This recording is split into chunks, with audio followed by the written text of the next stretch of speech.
Hello friends, welcome back to our channel all-in-one hashtag subscribe to learn. I hope that you all are fine at your home, and it's my humble request to follow the COVID guidelines so that you can prevent yourself as well as your family from the COVID infection. So now let's move to our topic. As you know that today we will continue the chapter first of class 9th chemistry, that is matter in our surroundings. Before that I want to recall the topics we have already deal with. First of all, we have deal with the matter, means definition of matter with the examples. Then we learn how modern day scientists classify matter in two ways. After that we have learned that the two ways means on the physical basis of property, on the physical property, and then on the chemical property. Then after the main thing about the matter is that matter is made up of particles. Then after, the evidence for particles in matter.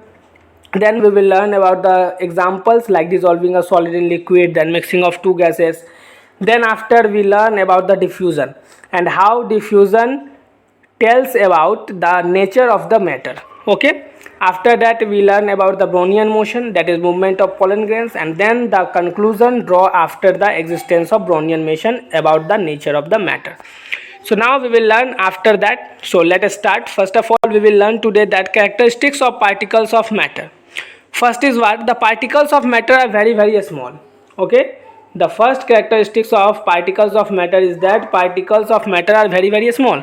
ये तो हम लोग ऐसे ही कह सकते हैं कि particles of matter को हम लोग डायरेक्टली देख नहीं सकते क्योंकि वो बहुत छोटे हैं, इसीलिए हम लोग उसको नहीं देख पाते. सेकेंड क्या है? Particles of matter have space between them. Particles of matter के बीच में भी स्पेस होता है, यानी वो बहुत छोटा स्पेस होता है. ठीक है. थर्ड थिंग क्या है?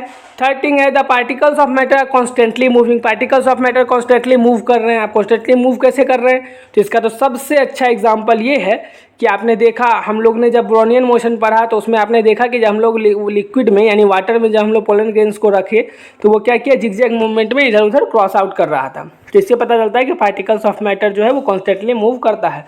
तो थर्ड पॉइंट भी क्लियर हो जाता है. और fourth point, particles of matter attract each other. अब अट्रैक्ट ईच अदर क्यों? क्योंकि अगर अट्रैक्ट नहीं करेगा तो फिर वो मिलके रहेगा कैसे? अगर वो मिलके नहीं रहेगा तो फिर तो मैटर बनेगा ही नहीं, क्योंकि स्मॉल पार्टिकल से है. अगर वो एक दूसरे को अट्रैक्ट नहीं करेगा तो फिर वो बंधा नहीं रहेगा ना. That's why. ठीक है. तो ये चार जो कैरेक्टरिस्टिक्स ऑफ मैटर हैं ये आप अच्छे से याद कर लें, अच्छे से लर्न कर लें. ये मेरे हिसाब से इस चैप्टर में सबसे आउट क्वेश्चन है, जो कि अगर इस चैप्टर से अगर क्वेश्चन बनता है तो ये क्वेश्चन आपसे ज़रूर पूछा जाएगा कि states the characteristics of particles of matter, यानी पार्टिकल्स ऑफ मैटर के कैरेक्टरिस्टिक्स क्या हैं उसको आप बताइए. तो ये चार पॉइंट्स बहुत ही इसेंशियल, बहुत ही इंपॉर्टेंट, तो इसको आप लोग याद कर लें.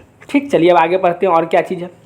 There are some force of attraction between the particles of matter which bind them together. यानी अभी जैसे हमने कहा कि पार्टिकल्स ऑफ मैटर के बीच में स्पेस भी है और वो एक दूसरे को अट्रैक्ट भी करते हैं. जरूर वहाँ पे कोई फोर्स काम करता होगा. कौन सा फोर्स काम करता है उसके बारे में भी हम लोग आगे पढ़ेंगे. अभी देखिए हमने पहले क्या कहा, there are some force of attraction between the particles of matter which bind them together.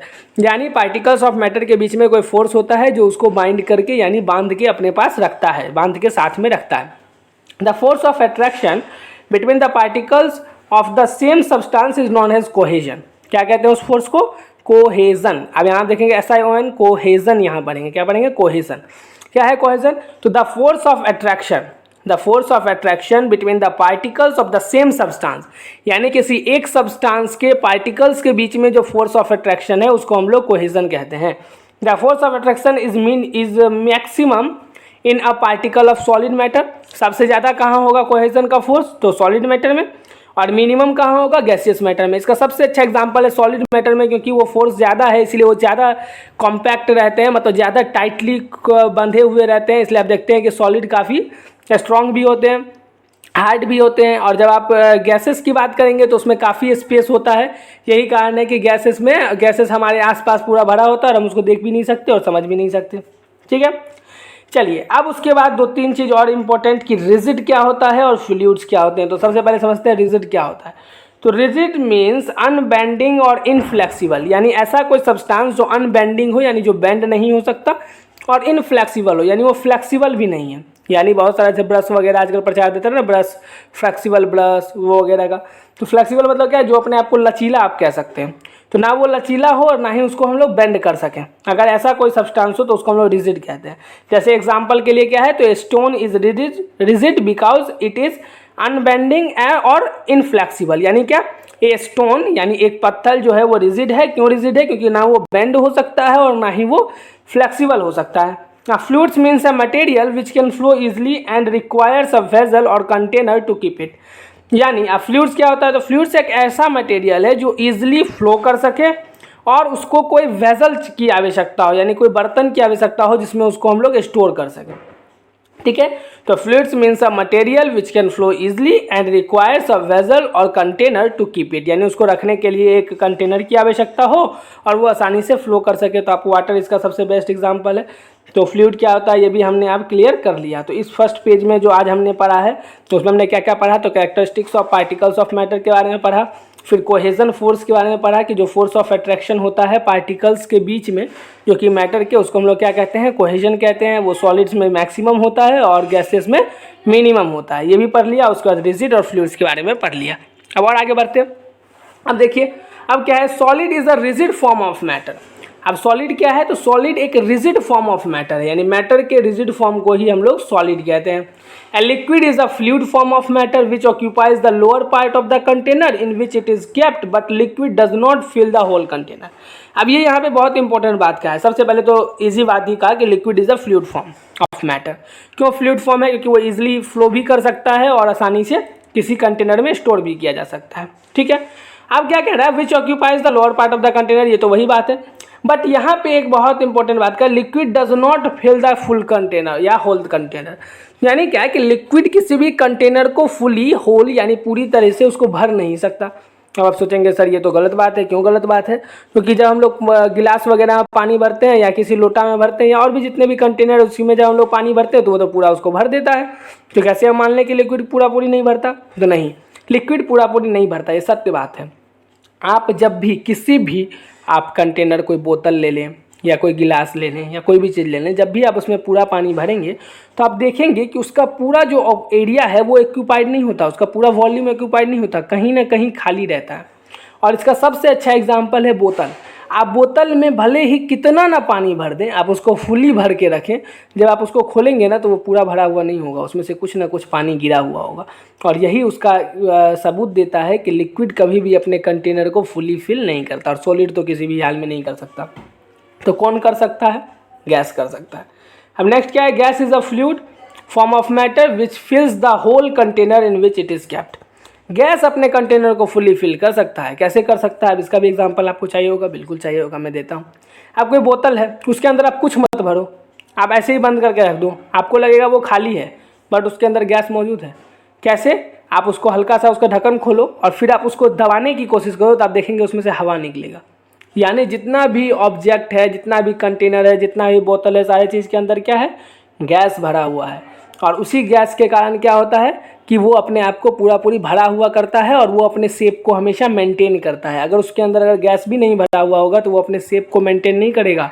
इसीलिए जितने भी कंटेनर हैं, जितने भी सारे ऑब्जेक्ट्स हैं, वो सब अपने शेप को इसीलिए मेंटेन करते हैं क्योंकि उनके अंदर गैस मौजूद है, खास करके प्लास्टिक के जितने भी ऑब्जेक्ट हैं। ठीक है फ्रेंड्स, तो इससे हमने फ्लूइड्स, लिक्विड्स, फ्लूइड्स के बारे में पढ़ लिया। फ्लूइड्स जैसे लिक्विड हो गए, गैस हो गए, और उसमें से लिक्विड जो है वो अपने कंटेनर को फुली फिल नहीं करता और वहीं जो गैस है वो करता है। और साथ में रिजिड फॉर्म क्या है? तो सॉलिड है। अब हम लोग प्रॉपर्टीज ऑफ सॉलिड पढ़ते हैं। सॉलिड का क्या क्या प्रॉपर्टी होता है? तो सबसे पहले solid has a fixed shape and fixed volume. Solid जो भी होगा उसका फिक्स्ड शेप होगा, वो शेप चेंज नहीं होगा अगर हम लोग उसमें कोई एक्ट ना करें तो। यानी अगर कोई सॉलिड फॉर्म है, कोई लकड़ी का टुकड़ा है, उसको आप तोड़ देंगे, बाद में बोलेंगे अरे हमने तो इसको तोड़ दिया, तो वो अलग बात हो गई। जब वो शेप है, वो उसका फिक्स्ड शेप है, उस पर कोई भी अदर नेचुरल फोर्सेस का कोई इफेक्ट नहीं पड़ेगा। तो solid has a fixed shape. उसके साथ क्या? Fixed volume. वॉल्यूम भी फिक्स्ड है, यानी वो कितने सब्सटेंस से वो बना है या कितना उसके अंदर रह सकता है, ये फिक्स्ड रहता है। फॉर एग्जाम्पल अगर कोई मान के चलिए कोई एक सॉलिड एक गिलास का है तो उसमें कितना पानी हटेगा वो फिक्स है। ठीक है ना? जिस तरह एक बोतल है, उस बोतल में कितना पानी भरेगा वो फिक्स्ड है, तो वो फिक्स्ड वॉल्यूम में लेता है और साथ में फिक्स्ड शेप भी लेता है। ठीक है, कोई भी सॉलिड का, वो हम उस सॉलिड की बात कर रहे हैं सिर्फ, जो जैसे अब बोतल जो बना है वो कितने चीज़ से बना है, कितना उसमें प्लास्टिक का यूज़ हुआ, ये सब फिक्स्ड होगा। तो सॉलिड जो है वो फिक्स्ड शेप और फिक्स्ड वॉल्यूम से होता है। अब उसके बाद बात करें क्या है, तो सॉलिड को हम लोग कंप्रेस नहीं कर सकते ज़्यादा। ये तो बहुत इजी चीज़ है कि सॉलिड को हम लोग इजीली कंप्रेस नहीं कर सकते। आप कितना भी दीवार को कंप्रेस करना चले जाएं, आप कितना भी कोई ये ऑब्जेक्ट को, कोई भी चीज़ जो सॉलिड हो, आप किसी ये क्या कहते हैं अपने ज़मीन को कंप्रेस करने की कोशिश करें, अपने कंपास बॉक्स को यानी अपने ज्योमेट्री बॉक्स को करने की कोशिश करें, इंस्ट्रूमेंट बॉक्स को करने की कोशिश करें, वो कंप्रेस हो ही नहीं सकता, क्योंकि सॉलिड ज़्यादा कंप्रेस नहीं हो सकता। और सॉलिड में भी जो कंप्रेस होगा वो अपने शेप को फिर से गेन कर लेता है। इसका भी एक बहुत अच्छा एग्जांपल है स्पॉन्ज का। स्पॉन्ज आप देखे होंगे, बिस्तर पे बहुत आदमी स्पॉन्ज बिछाते हैं गद्दे होने के लिए, तो उस पर आप देखेंगे कि उसको जब आप कंप्रेस करेंगे तो कंप्रेस तो हो जाएगा, लेकिन जैसे ही अपने हाथ को हटाएंगे वो फिर से अपने उस शेप को गेन कर लेता है। तो उसको हम लोग वैसे को हम लोग सॉलिड कह सकते हैं। तो सबसे पहला बात क्लियर हो गया, fixed shape and fixed volume. Next है कि कंप्रेस नहीं हो सकता। थर्ड क्या है, सॉलिड की हाई डेंसिटी होगी, वो हैवी होते हैं। तो जैसे ही जो भी सब्सटेंस हैवी होगा तो उसकी हाई डेंसिटी तो होगी ही। तो सॉलिड की हाई डेंसिटीज होती हैं क्योंकि वो ज़्यादा हैवी होती हैं। Solid do not fill their container completely, इसमें तो कोई टेंशन ही नहीं है कि सॉलिड अपने कंटेनर को फुली फिल नहीं कर सकता। आप कोई भी सॉलिड का ऑब्जेक्ट लें, उसको आप किसी कंटेनर में रखें तो वो कुछ ना कुछ जगह उसमें खाली रह ही जाता है। और लास्टली क्या है, सॉलिड डू नॉट फ्लो, यानी सॉलिड फ्लो नहीं कर सकता। तो इसका तो सबसे अच्छा एग्जाम्पल आप लोग अपने घर में भी देख सकते हैं कि सॉलिड फ्लो नहीं करता। अब प्रॉपर्टीज ऑफ लिक्विड आते हैं, लिक्विड के प्रॉपर्टीज में। तो इसमें सबसे पहले क्या है कि फिक्स्ड वॉल्यूम तो होता है बट फिक्स्ड शेप नहीं होता। अब क्यों फिक्स्ड शेप नहीं होता, तो देखिए अगर 1 लीटर पानी है, 1 लीटर वाटर है, उसको आप अगर अलग अलग कंटेनर में रखेंगे ना तो पानी तो 1 ही लीटर रहेगा, यानी वॉल्यूम तो फिक्स्ड रहेगा, लेकिन उसका शेप जो है वो डिफरेंट होता जाएगा। वो उसके बर्तन पे डिपेंड करेगा, वो उसके सब्सटेंस या उस वेसल पे डिपेंड करेगा जिसमें आप रख रहे हैं। तो इसीलिए इसके पास फिक्स्ड वॉल्यूम तो होता है बट फिक्स्ड शेप नहीं होता। नेक्स्ट क्या, liquid can not compressed match. Liquid को आप ज़्यादा कंप्रेस नहीं कर सकते। आप जैसे ही कंप्रेस करने जाएंगे तो वो क्या होगा, लिक्विड फिर बाहर निकलना चलेगा, आपके हाथ के ऊपर आ जाएगा। होता है ना ऐसा, अगर किसी चीज़ में आप लिक्विड को कंप्रेस करें थोड़ा देर के लिए तो होगा, फिर वो आपके हाथ के ऊपर आ जाएगा, लिक्विड पूरी कंप्रेस नहीं होगा। नेक्स्ट क्या, लिक्विड का मॉडरेट डेंसिटी होता है, यानी क्या, थोड़ा सा ज़्यादा भी नहीं ज़्यादा और ज़्यादा कम भी नहीं, यानी बीच में रहता है। आप ऐसा भी कह सकते हैं कि इसका जो है वो सॉलिड से कम होता है और लिक्विड से जो है वो गैस से जो है वो ज़्यादा होता है। इसीलिए यहाँ पे मैंने लिखा they are usually less denser than solid, solid से कम डेंसिटी होती है इसकी। नेक्स्ट क्या है, liquid do not fill their container completely. इसको तो हमने पहले ही डिस्कस कर लिया, क्यों कंटेनर को फुल नहीं कर सकते हैं वो, ठीक है। और लास्ट, लिक्विड्स जनरली फ्लो, यानी जितने भी लिक्विड्स होते हैं वो आसानी से फ्लो कर सकते हैं, ये भी हम लोग जानते हैं। नेक्स्ट क्या है, प्रॉपर्टीज ऑफ गैसेस, यहीं तक हम लोग लास्ट पढ़ेंगे आज। प्रॉपर्टी ऑफ गैसेस में क्या है कि gases have neither a fixed shape nor a fixed volume. Gases का ना ही फिक्स्ड शेप है और ना ही फिक्स्ड वॉल्यूम है। वॉल्यूम इसलिए नहीं क्योंकि एक रूम में कितना गैस होगा वो डिपेंड नहीं करता, कभी ज़्यादा भी हो सकता है कभी कम भी हो सकता है। वैसे ही उसका फिक्स्ड शेप भी नहीं है और फिक्स्ड वॉल्यूम भी नहीं है। वॉल्यूम के लिए तो मैंने बता दिया कि एक रूम में कितना रहेगा, उसका कोई फिक्स अमाउंट नहीं है कि वो कितना रह सकता है।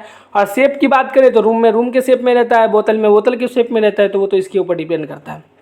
उसके बाद gases can be compressed easily, ये इजिली कंप्रेस्ड किया जा सकता है। आपका इसका बहुत सारे एग्जांपल है, बोतल वगैरह में भी कंप्रेस्ड करके ये डाला जाता है। और दूसरी बात क्या है कि हम लोग भी अगर अपने हाथ से जितना एयर को कंप्रेस करें वो उतना कंप्रेस होता जाएगा आसानी से, हमें कोई ज़्यादा फोर्स उसमें लगाने की आवश्यकता नहीं पड़ेगी। अब गैसेस है वेरी लो डेंसिटी, बहुत कम डेंसिटी। सिंपल बात है कि जब वो हार्ड ही नहीं होगा तो उसमें डेंसिटी क्या आएंगी, डेंसिटी भी तो उसकी लो ही होगी, इसीलिए। और नेक्स्ट क्या है कि इसीलिए ये वेरी लाइट होंगे, मतलब बहुत सारे गैसेस जो होते हैं वो बहुत लाइट होते हैं, बहुत कम वेट होते हैं, उसके मास होते हैं। नेक्स्ट क्या, gases fill their container completely, इसको हम लोग पहले डिस्कस कर लिया, गैसेस अपने कंटेनर को इजिली फिल कर सकते हैं। और लास्टली गैसेस फ्लो इजिली, यानी गैसेस को हम लोग इजिली फ्लो कर सकता है। और ये आप देखते भी हैं कि हवा हमेशा बहते रहते हैं, तो यानी क्या कि गैसेस भी इजीली फ्लो कर सकता है। अब नेक्स्ट डे हम लोग पढ़ेंगे और ये बहुत सारा चीज़ क्यों इनके पास डिफरेंट प्रॉपर्टीज़ होते हैं और क्या क्या चीज़ होते हैं उसके बारे में। आई होप कि आप प्रॉपर्टीज़ ऑफ गैसेस समझ गए हों, प्रॉपर्टीज़ ऑफ लिक्विड समझ गए हों, प्रॉपर्टीज़ ऑफ सॉलिड समझ गए हों। ये properties of solid, liquid, gas, ये डिफ्रेंशिएट यानी टेबुलर फॉर्म में डिफ्रेंशिएट करने के लिए बहुत बार ये क्वेश्चन आता है, इसलिए इस क्वेश्चन को भी आप VVI मार्क करके रखें। और प्रॉपर्टीज़ तीनों का, और तीनों को प्रॉपर्टी को आप टेबुलर फॉर्म में डिफ्रेंशिएट करके आप लिख सकते हैं, यानी पांचों प्रॉपर्टी याद करें तो 5 डिफरेंस आपको याद है। और 5 डिफरेंस में एक तो आप अलग से कभी भी बना सकते हैं, कौन सा, तो एक में फिक्स्ड शेप अलग और फिक्स्ड वॉल्यूम को अलग करके।